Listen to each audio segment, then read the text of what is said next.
On continue avec l'actualité végétale. Figurez-vous qu'avec ce froid, chlorophylle, il fait comme tout le monde. Il ne fait plus de jardin dehors, il fait jardin dedans. Seulement voilà, là, il faut avoir les pousses vertes. C'est pas toujours facile. Regardez. Tu peux envoyer ta musique. Bonjour, elles sont increvables et vont supporter les oublis d'arrosage, les mauvaises expositions et même quelques odeurs de friture. Voici ma sélection pour bien débuter avec sa plante d'intérieur. Nous sommes tous à la recherche de la plante idéale, celle qui sera la plus belle et surtout la moins contraignante au quotidien. Mais qui sera l'élu? Celle qui pourra prospérer dans un recoin sec, peu éclairé. Voici une liste de plantes éprouvées pour ne plus être épleurées. Le roi Cissus est un cousin exotique du lierre. Il nous gratifie de feuilles simples ou plus compliquées selon les espèces. Les tiges sont velues et les feuilles nous offrent des reflets vert bleuté. Tout ça de façon compacte et foisonnante. Ce sont des végétaux faciles à vivre, bouche-trou dans les compositions. N'hésitez pas à exalter leur nature grimpante avec des tuteurs. Le syngonium, outre sa rusticité à toute épreuve, sera une excellente plante dépolluante. C'est une plante de petite taille que l'on peut utiliser de façon retombante. Les feuilles sont décoratives avec des taches vert panaché or en forme de lance.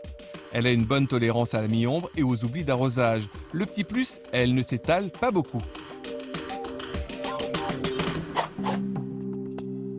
Enfin des fleurs, me direz-vous. La plante fleur de lune est un choix incontournable pour orner les recoins très sombres. Cette plante montre une rosette de feuilles souples. Les fleurs, en cornets immaculés, apparaissent volontiers 2 fois dans l'année et durent fort longtemps. Il en existe des géantes ou des rikiki, parfois mouchetées de crème. Ces langues de belle-mère tombées en désuétude retrouvent enfin les colonnes de magazines déco depuis l'avènement de nouvelles variétés à feuilles cylindriques. Fort graphique et donc très décorative, une plante sans souci, capable de résister à tout et de supporter des semaines sans arrosage. Installez-les dans des pots épurés afin de rehausser leur stature. Cette plante araignée est connue depuis des lustres et justement c'est la première à acheter lorsque l'on veut débuter cette formidable aventure des plantes.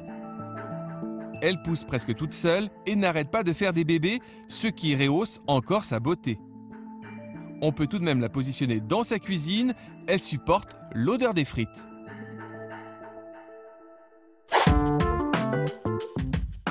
Terminons par un feu d'artifice de feuilles et d'originalité avec les Amioculcas. Ils ont connu les dinosaures et sont très en vogue en ce moment. Ces feuilles évoquent des palmes dressées d'un vert profond et vernissé. La touffe restera trapue, les feuilles semblent danser dans l'espace pour un ballet pictural. Arrosez-la quand même régulièrement.